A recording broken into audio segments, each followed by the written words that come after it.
New York State Police have a drunk driving problem.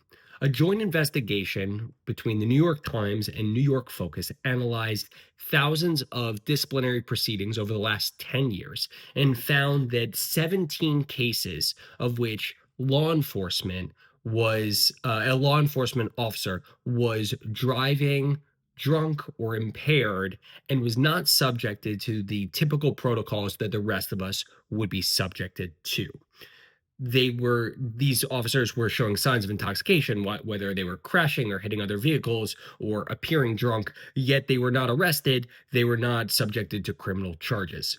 One notable example is an officer, Ronald Wilson. He was an off duty state police investigator. He crashed into a guardrail late at night after drinking heavily. He had about 7 drinks. But he did not face a sobriety test. The responding officer accepted his statement that he was a state police officer, and therefore he was subjected to a different standard than the rest of us normally would be. This is part of a larger pattern of non enforcement where police officers are not or are treating their own preferentially compared to the general public. Responding officers are skipping standard protocols like sobriety tests or just basic law enforcement. And this is obviously a problem of accountability where institutional leniency towards law enforcement personnel, really undermines the judicial system at large.